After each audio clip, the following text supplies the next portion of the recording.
Howdy, and welcome to the China Virus 19 version of John Bretta's Backyard Lambretta Workshop. Just kidding. Though it is the day before February 2021, so we're still in the era of coronavirus. So this is my second video. The first one was about converting a Lambretta 6-pole DC stator to 12-volt use, and this one addresses the AC 6-pole stator. I did it works real good, so I was going to tell you how to do it. In my first video, I converted a DC model stator as used on battery model Lambrettas, such as TVs, Specials, and SX. In this video, I convert the AC type as used on non-battery bikes like a lot of LIs, and which have brown, purple, pink, and green wires. Aside from the wire colors, the two types of stators differ in the coils they use. And with the AC stator, I was concerned about the purple wire coil, which is wound with finer wire than the other coils, but it ended up, at least so far, as not being a problem. With all the solder work in this project, take care not to overheat the solder points on the plastic bobbins. They are plastic with little brass grommets installed for the wires to be inserted into and then soldered. If you overheat the plastic, then the grommets and the wires melt out of the plastic and fall out of place. Bummer. The ground connections aren't as precarious, though. They're metal wire attached to the metal core of the stator, so they're not as touchy.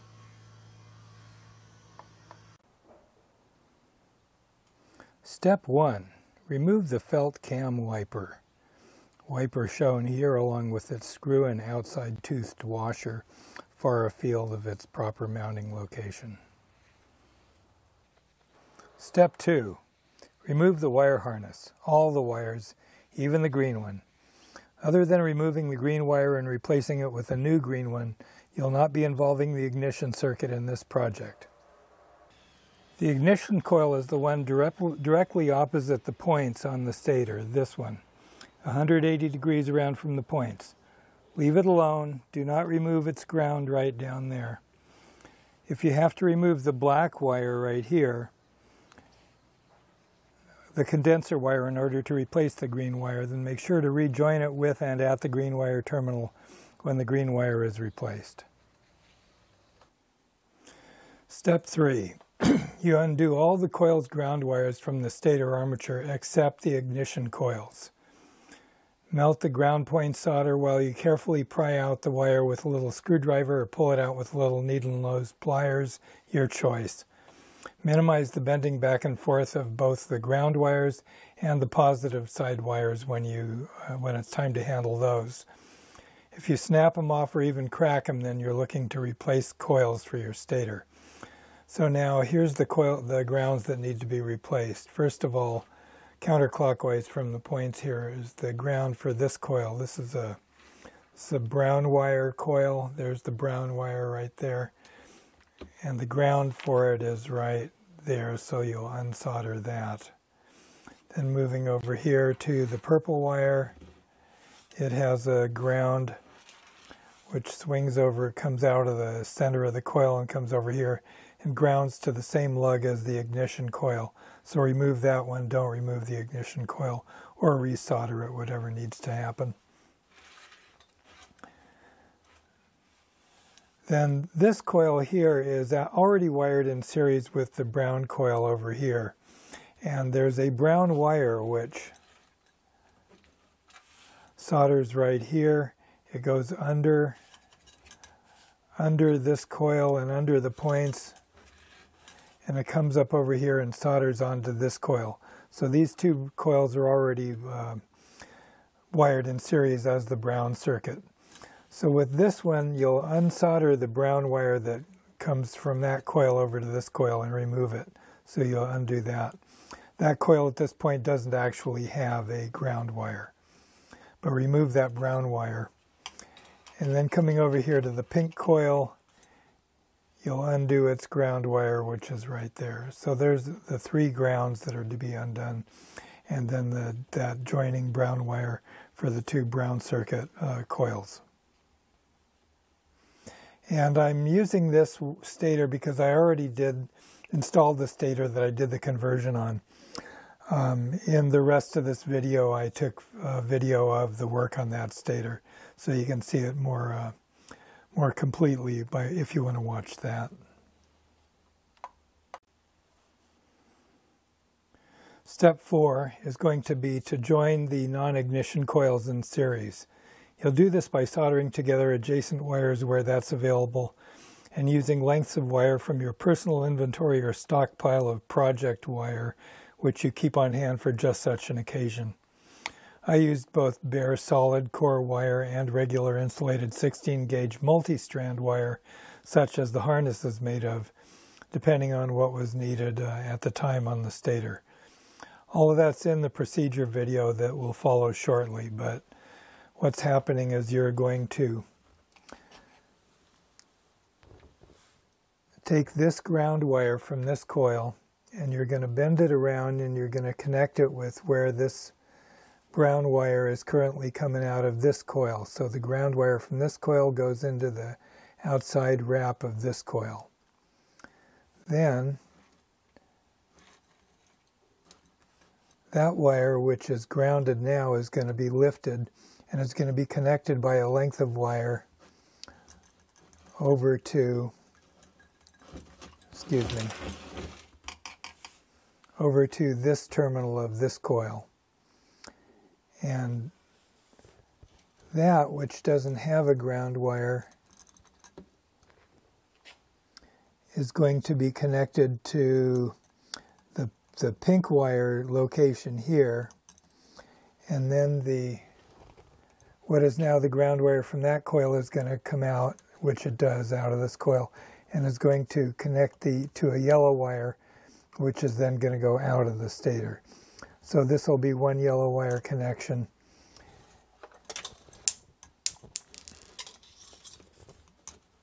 And the other yellow wire will go right to there.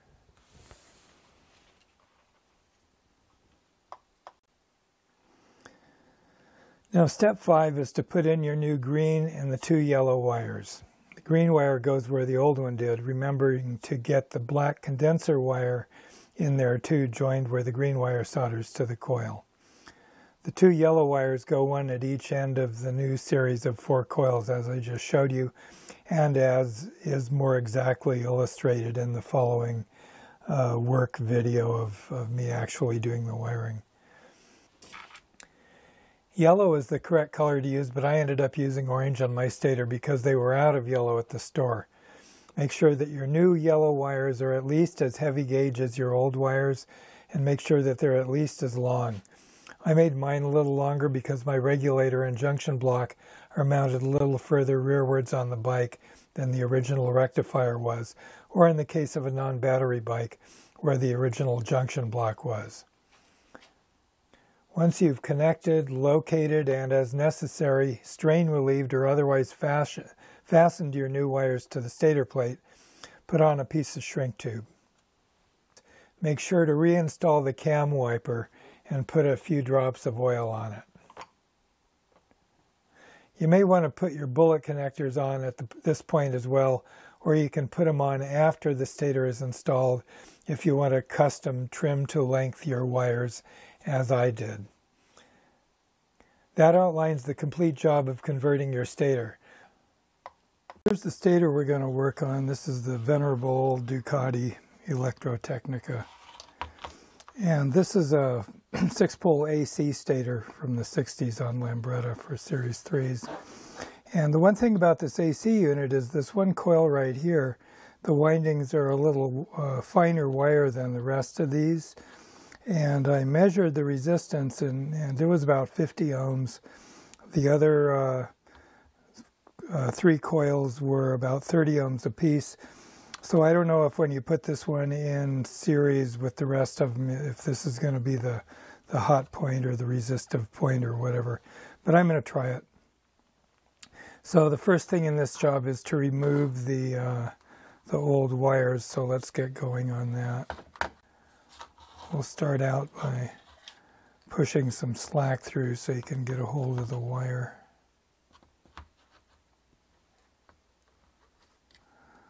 Looks like the purple is the first one to come off.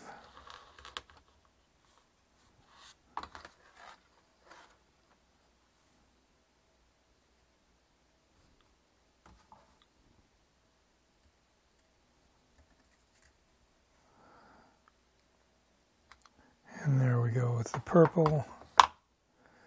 Who's next? But anyway, let's take the pink off now.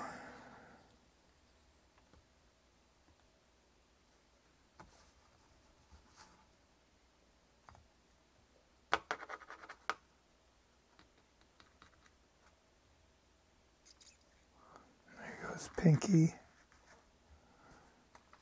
And then I'm also going to take the green off because I'm going to put a new green wire which is a little longer because the junction location on the scooter that I'm putting this on, the junction's further back than the stock one used to be.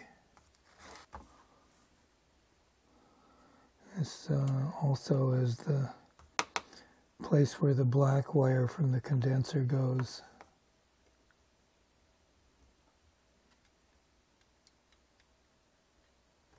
Let's get the pink wire out of the way here. There we go. Let's get some slack too.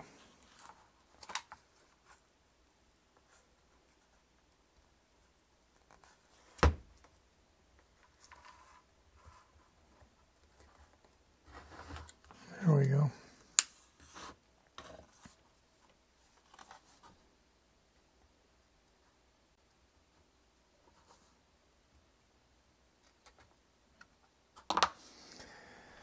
And then lastly we have a brown wire.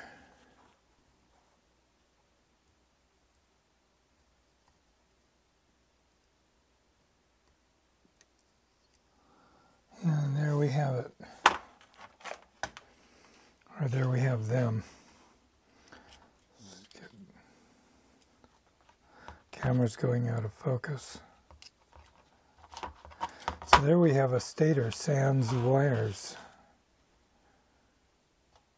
A step in this project is to pull all the grounds on these coils because our series of coils won't be grounded on the stator. And in conjunction with that, let's remove the cam wiper first of all, so we can get at one of them grounds. Here we go. A little more. There we go. Wipe her out, wash her out, screw her out. There we go.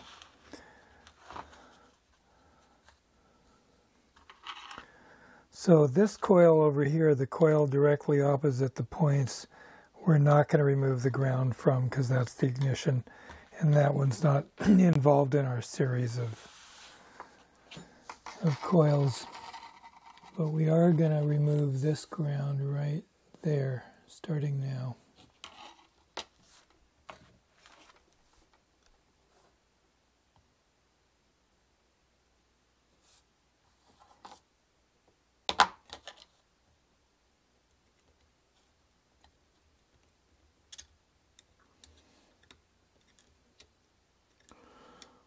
Almost.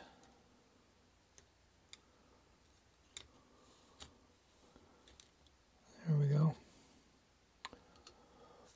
So there's one. Yeah, it comes over from here and it grounds right over there. So we'll pull that one next.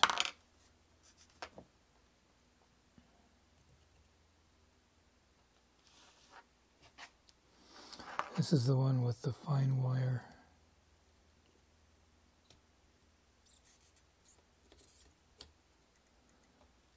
There we go.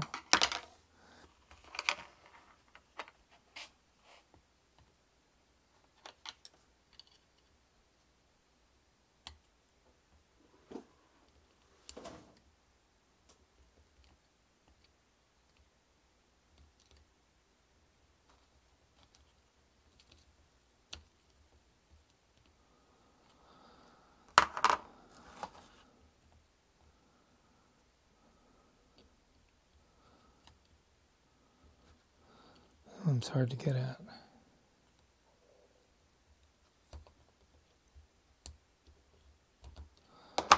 Maybe going in from underneath.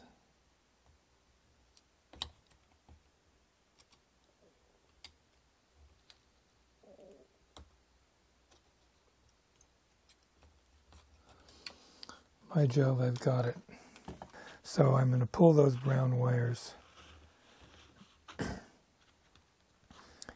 And that begins right here.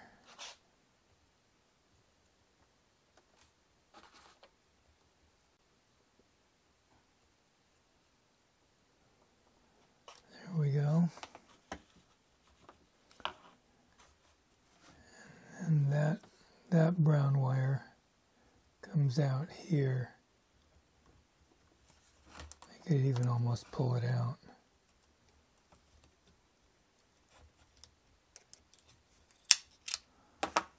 So then we're going to take that wire out of there.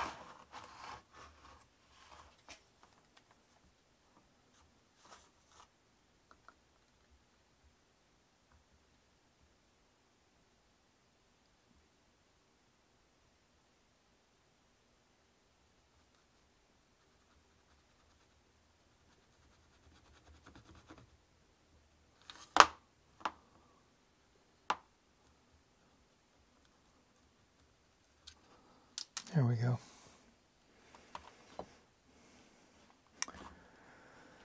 Okay, next up, some junction wiring from coil to coil. What's going to happen when I get some yellow wire tomorrow is I'm going to put a yellow wire right here. And so this coil then comes out right here with this ground wire that used to be there. I'm going to take that ground wire and see if I can't swing it around up here and go right over to that next coil.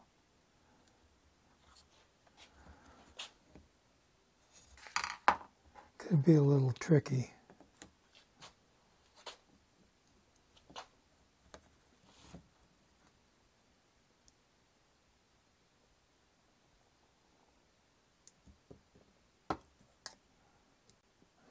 Can even go right in that hole that used to be there.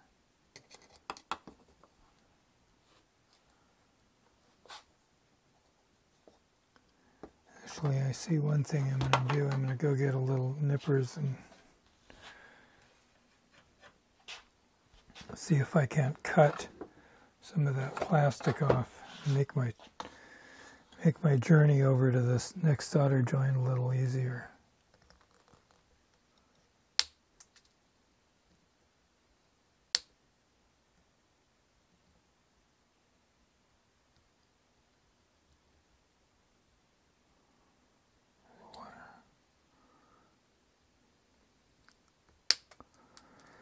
There, so I removed the little corner of plastic there. It might give me a better shot.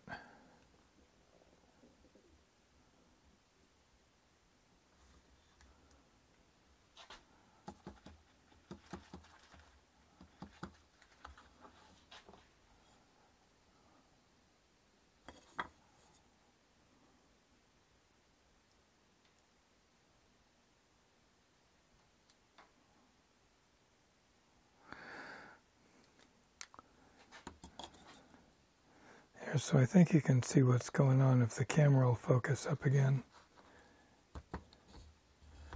Maybe I'll just zoom it in. There we go. So this ground wire right here is going to go in that junction point, and it's going to take me a few minutes to solder that, so I'm going to pause the camera. Meter setup, but anyway, there we go. So that's testing this solder joint that I just made there, and as you can see in the meter, boink, boink. All right, so moving on to the next section is going to be to connect the second of our coils in series to the third coil, which is over here. This coil right here, again, is associated with the ignition, so we're not touching that. So this is the wire that we just tested. It's coming out of this coil, and I'm going to connect a wire to that, run it over here, and run it onto this coil right here. So let me prep for that. Try and solder this piece of wire. This is the brown piece, which I extracted from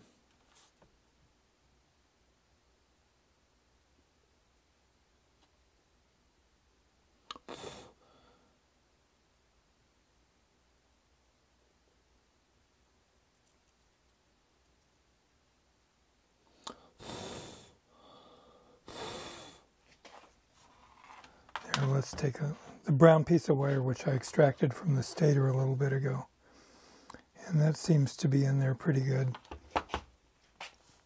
So now I'm going to fish this wire down through there.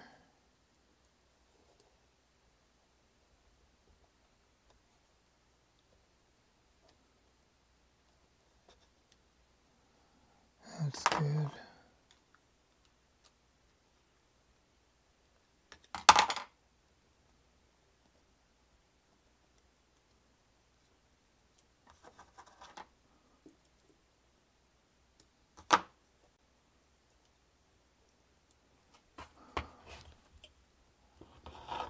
Let's go this way now.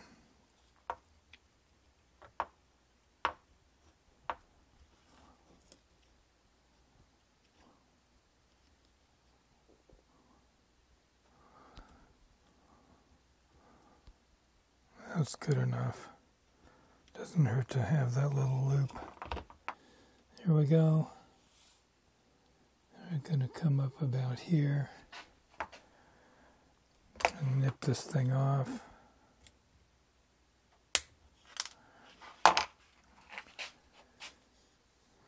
And then, since I don't have a wire stripper, I'm going to use that X-Acto knife.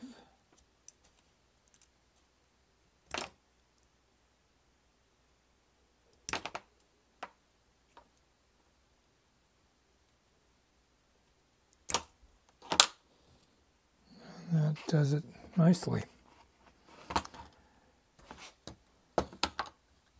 Put it right up in that little hole in the plastic there in the bobbin.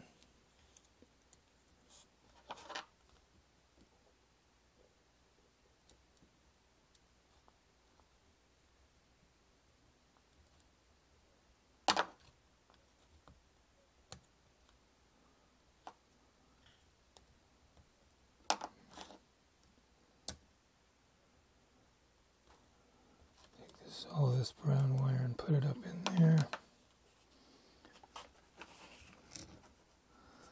Then I'm going to take this fine wire, which used to be the purple coil. See if I can stick it up there too.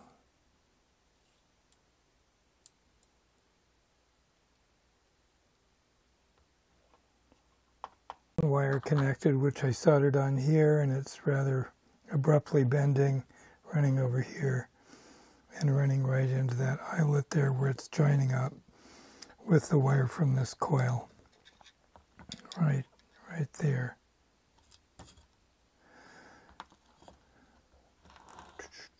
Right there. And so now I'll solder those up.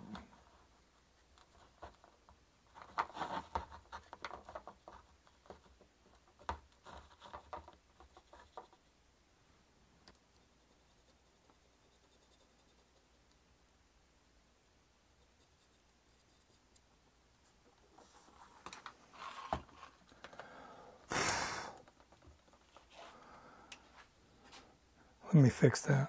It's soldered. It's kind of hard to solder on camera, but the brown wire coming out here and attaching to this fine wire which is coming out of there, you got to kind of do them quick because you don't want to melt the white plastic, and there was no eyelet there, no brass eyelet, so I just put them together, did it quickly, and I think I got it. So now moving on to the next one. Coil wiring is what's going to be from the third coil to the fourth, and that is going to be from this point here where there used to be maybe a pink wire, and that's going to come over and it's going to go to this wire right here. And so it looks like I can just run a wire from here to here. So let me set that up. Make the connection between the third and fourth coils. As you can see, I have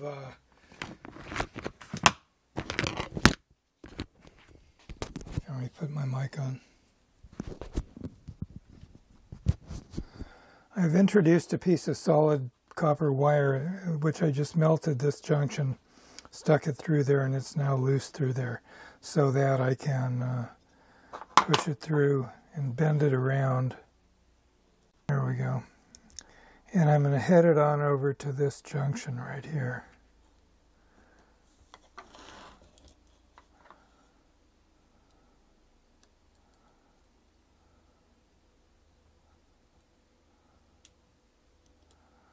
That's going to be kind of tough to do. I'm going to go off camera and set it up, but basically I'm connecting this point to this point on this coil. What I've done in our absence there,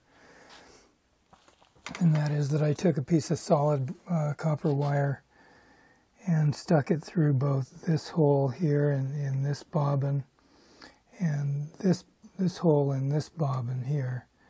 I was able to blow the heat the solder and blow it out to make a hole so I could put it through there.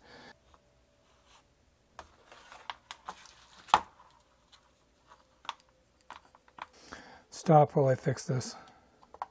Solder joint done between this coil and this coil right there. Piece of solid copper wire over to there. So now let's test this thing and see how it's faring. I'll even go so far as to unplug this solder pencil. So we're going to put one side of our meter on here. This is the little wire that our yellow wire is going to be connected to. And the other one is going to be connected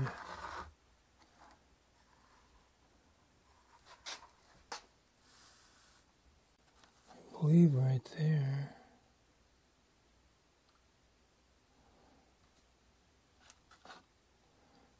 Let's pull this over here so we can see what's going on.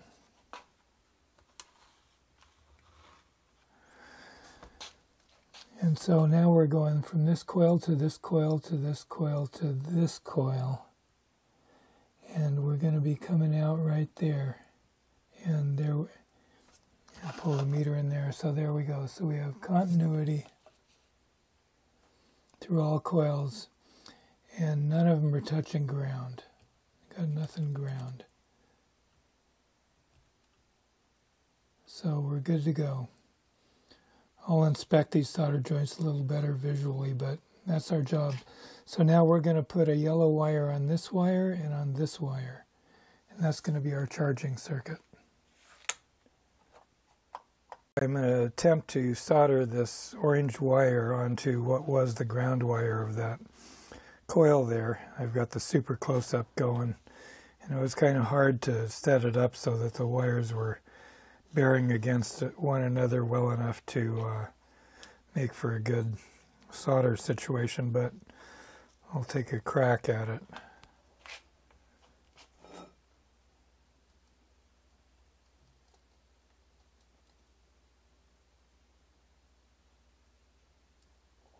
And let's just go with that.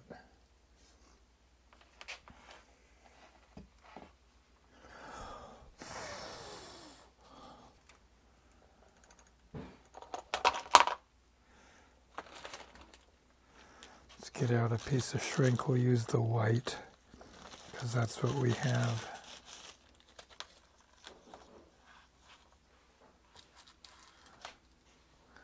Let's get a nice long piece here. Let me go get the heat gun. There's our piece of shrink tube.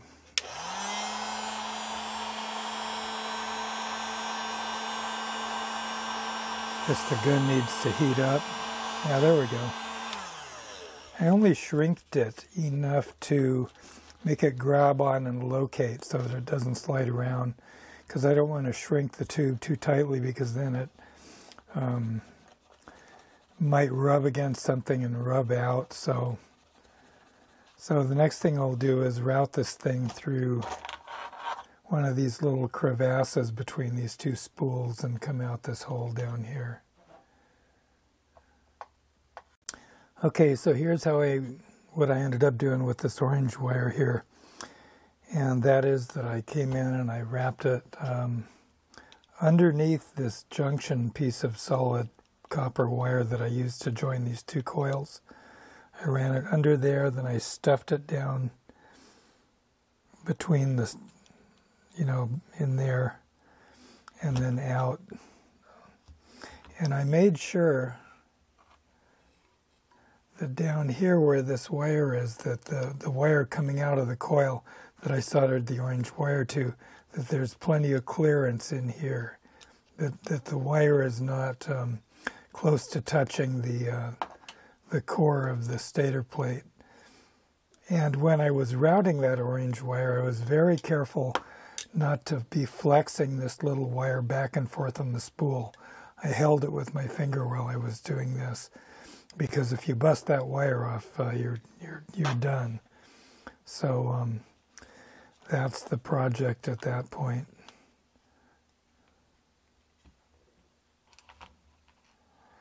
Now we'll hook up the other orange wire to the other end.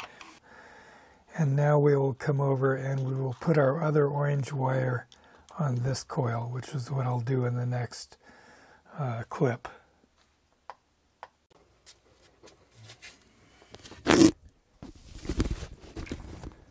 All right, so I got the second orange wire soldered into place. And zooming in here a little bit. One thing about that was, here's the orange wire coming in here. It's connecting to this wrap of the coil. And so that's well soldered, and the wire goes through the grommet and solders. That solder joint is good. But you might notice that that wrap comes up here and passes perilously close to the solder joint that I did.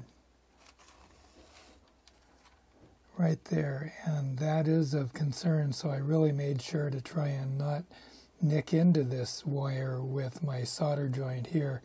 However, in this case, it's not that much of a worry, because if this wire touched that wire and made connection with it, it's only shorting out from here to here, which is inconsequential. So it's not going to short out the coil. But nonetheless, you got to watch out for stuff like that.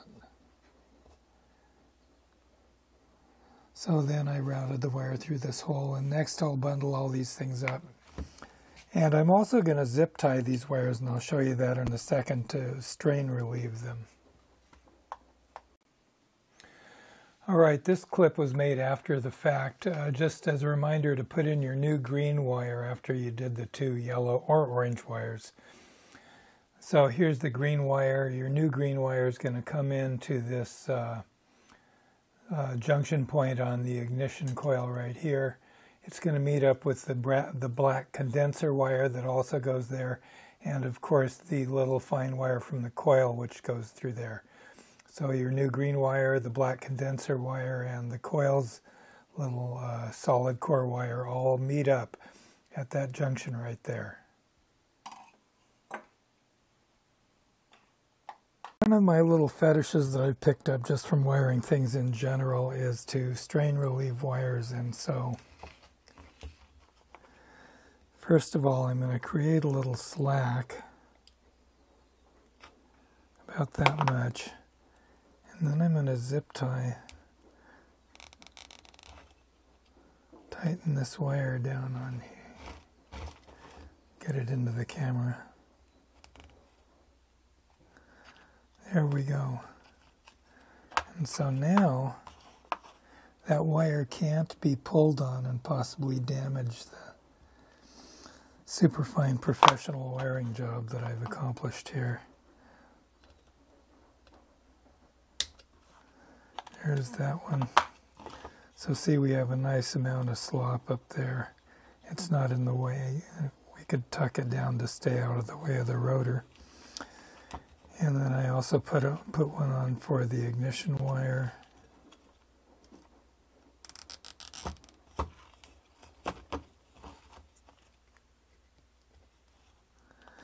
Get the last click out of that zip tie. And then come around here and get this last one.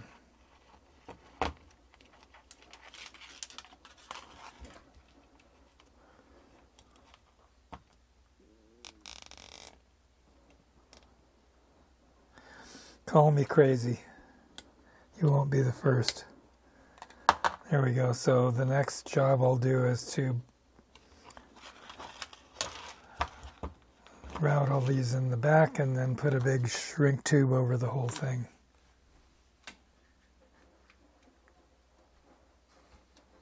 I did get that done. I got the cam wiper in there. And then I noticed that when you put the cam wiper in there, the cam wiper is very close to this wire, which used to be a ground wire, but now it goes over to this coil. And so I put a screwdriver in here and pried it away, that wire away from that, so we're not shorting out our swell new wiring job. So now I think I'm ready to go put the stator in the bike, so we will change venues for subsequent shots on this, but it would be prudent before I shrink tube, and certainly before I install this, to test the whole thing. So let's go into test mode here. First of all, we have our meter set on continuity, and we're going to test the orange wires to make sure that our circuit's getting through, and as you can see, we're testing that, and that's good. And then we're looking to see if anything's getting through from that circuit to ground, and it is not. So we're good on that. And then let's test the points.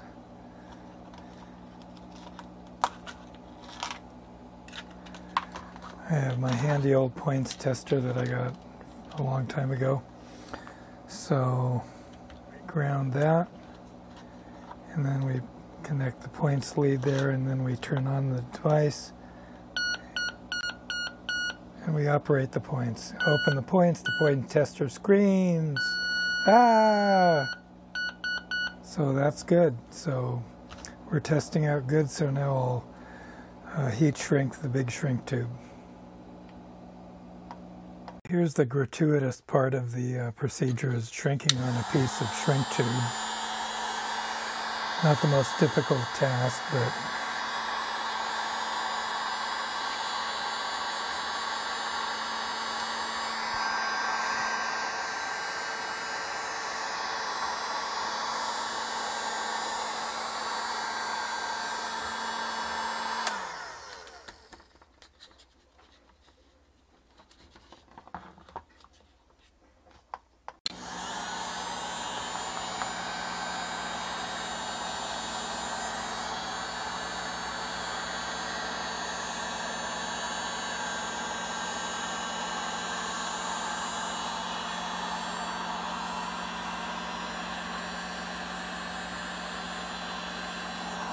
I cut these wires to 30 inches, which is a few inches longer than what's stock on the bike. But my junction location on the scooter is further rearwards than where the original junction block is.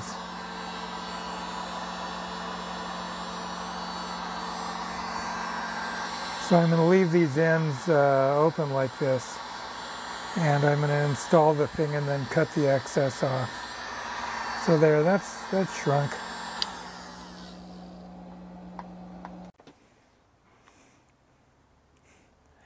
All right, so once we've got the stator all finished and you've put it in there, I'm not going to go into how to change your flywheel and set the points and timing. That's a whole other video, but I will go through the different components of the 12-volt system on the bike.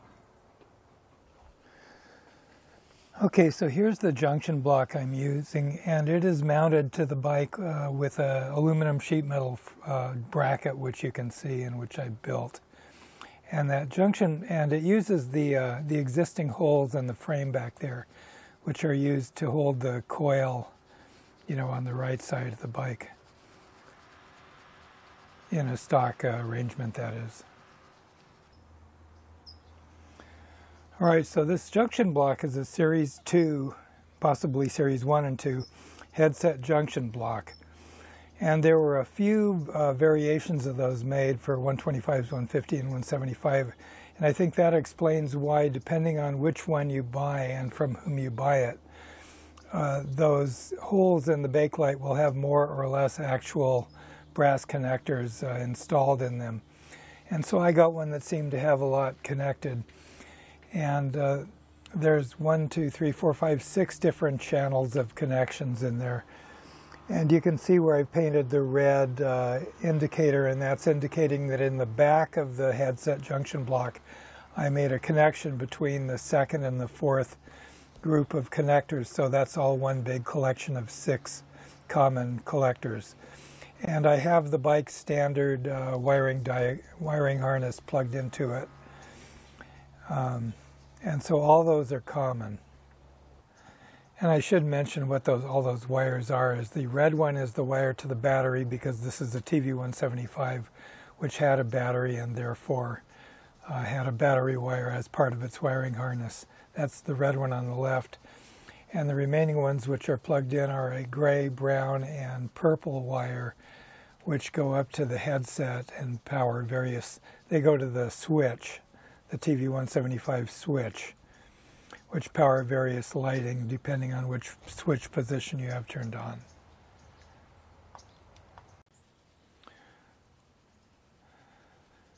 Okay, this next shot talks about the rectifier, which is this piece right here, rectifier. That mounts to the existing hole, which on the TV175 used to hold the 6-volt rectifier unit, so I just bolted it on there. And it has a wiring harness which comes out, and it has a yellow wire and a pink wire and a red wire to it. And it also, the rectifier also has a black wire, which is a ground wire, which grounds to the frame of the bike. But the yellow wire and the red and the pink wire are the inputs to the rectifier from the stator's new 2 yellow, or in this case orange, wires. And I've marked those channels of the junction block as yellow because yellow would be the sort of the Lambretta correct color when referencing the charging system. But in this case, this rectifier has a pink wire instead of the yellow. But the yellow and the pink are the 2 inputs from the stator. And the red wire is also plugged in here into the battery and power common channel. So it is the output from the rectifier supplying 12 volts DC to the bike.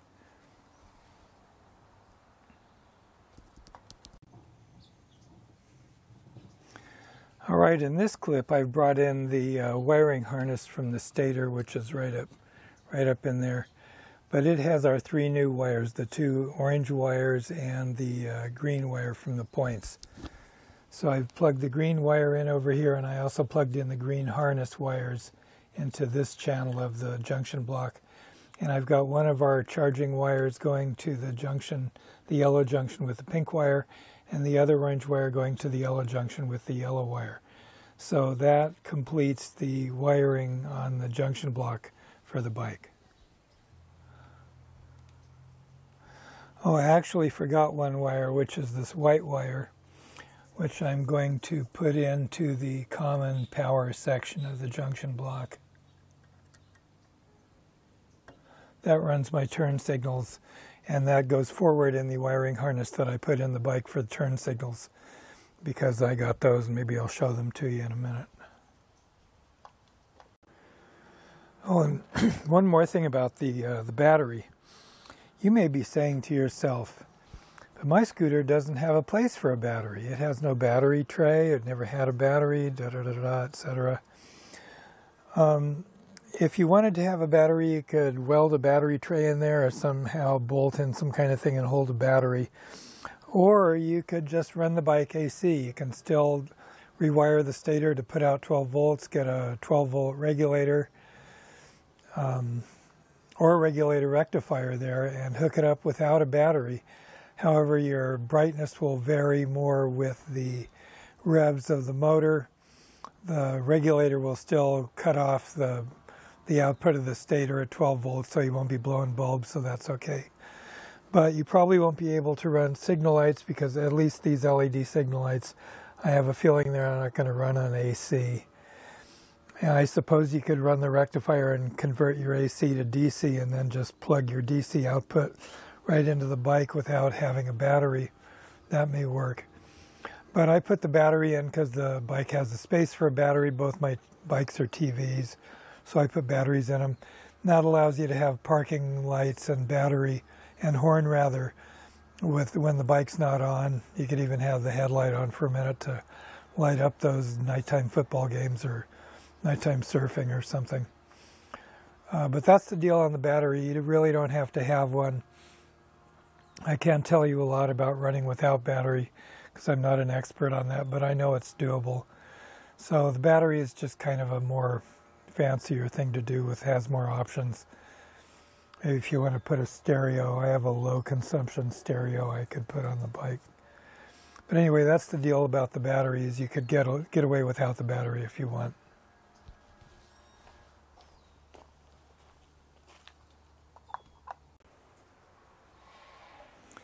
The battery I'm using is one that I got off eBay, which is where I buy all my stuff pretty much. But it is a 12-volt, 4 or 5 amp hour sealed lead acid battery, so you don't have to fill it up. And it's supposed to be used for like a house doorbell backup system or some nutty thing like that. But it's 12 volts, cost about 15 bucks, and that's about how much the rectifier costs too. The rectifier is what's known as a universal, just generic universal 4-wire 12-volt regulator rectifier. But this battery, you know, it works. And it's wider than the standard TV battery tray, so I put a wood block up there and then made a little aluminum battery tray and screwed the battery tray to the wood block to accept the wider battery. But there is a limit to the width of the battery, and that is the amount of space that you have between the gas tank and the glove box. So that's your limiting factor. And I'm sure you could probably find a higher amp hour battery that would fit in there too, but that one works because the charging system works and it keeps it charged. It will run down, you know, before too long. If the bike's not running and you got your headlights on, it'll probably discharge in 20 minutes, 15, 20 minutes or something like that.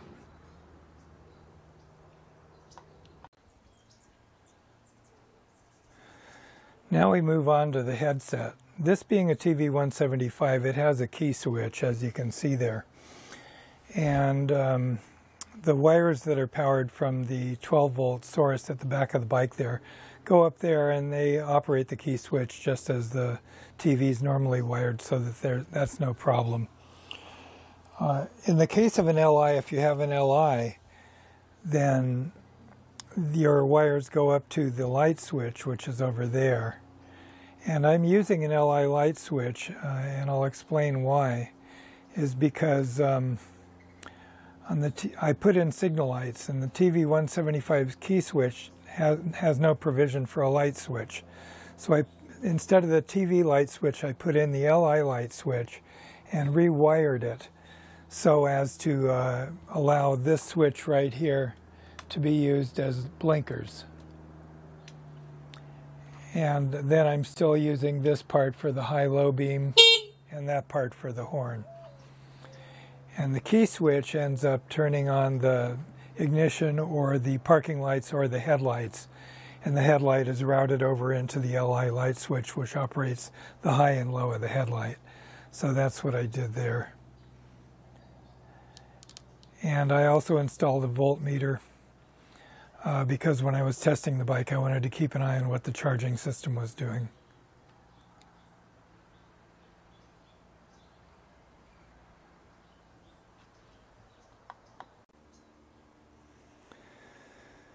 Now, as you can see, I'm running about 11.1 or 2 volts. This particular meter goes into flash mode when it sees voltage below 11.6. So that's why it's blinking. It took me a while to figure that out. But what's been happening is when you drive the bike with no lights, it'll go up to 12 to 14 volts, something like that. Parking lights, it drops down to about 12 volts. And when you're running with headlight, it'll drop down into the 10s, like 10.5. But on my long ride a couple days ago, it came back up to 11 point something, even riding. So it was positively charging the battery. But then when the bike sits for a few days, then the voltage starts to fall back off. And so it's now fallen off to 11.1. And this rectifier seems to like to cut off its charging at about 11.6 volts for some reason. I don't know why. It's just how that rectifier works, but that's been entirely satisfactory because it always keeps it charged up to about 11.6.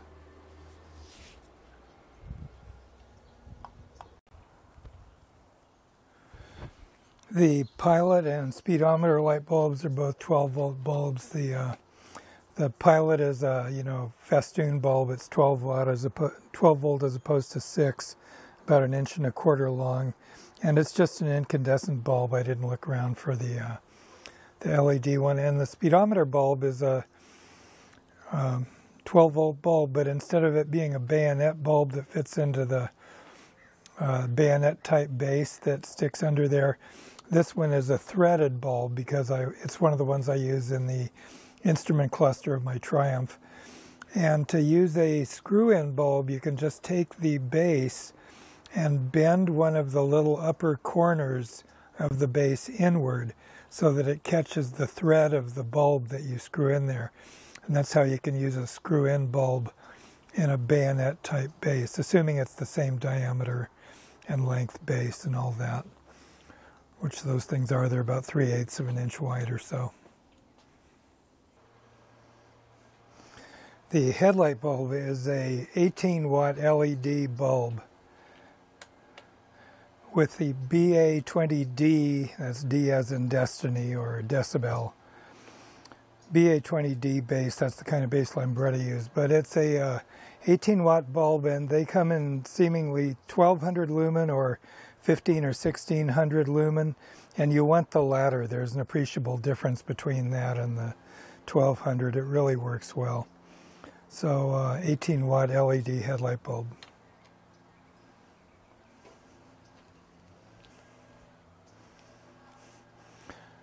The signal lights are these things I picked up off eBay for like 10 bucks for a pair of them.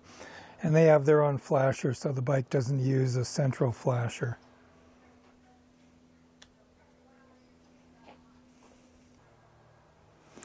The taillight bulb is a dual filament automotive LED bulb, the number of which is 1157, which is the number reminiscent of the equivalent old incandescent dual filament bulb. This one probably consumes less watts. And when you step on the brake, there's not a big difference in the two filaments, but that's how it is.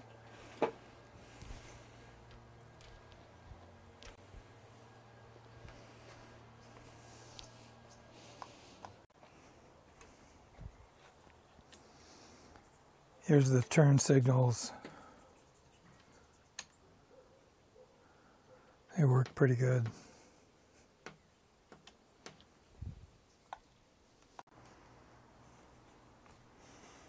Berkeley scooters. So this is it for edition 2 of John Bretta's Backyard Sketchy Workshop. You can, buy these 12-volt kits with electronic ignition. They range from $200 to $600 or so. They probably vary in quality or functionality, I'm not sure.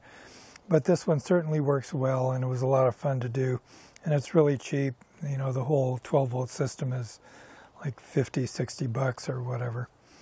So anyway, thanks a lot. I'll dedicate this video to Walter Alter, back at the Batcave, and thanks for all the help that he performed to so many people over that tenure. Bye-bye.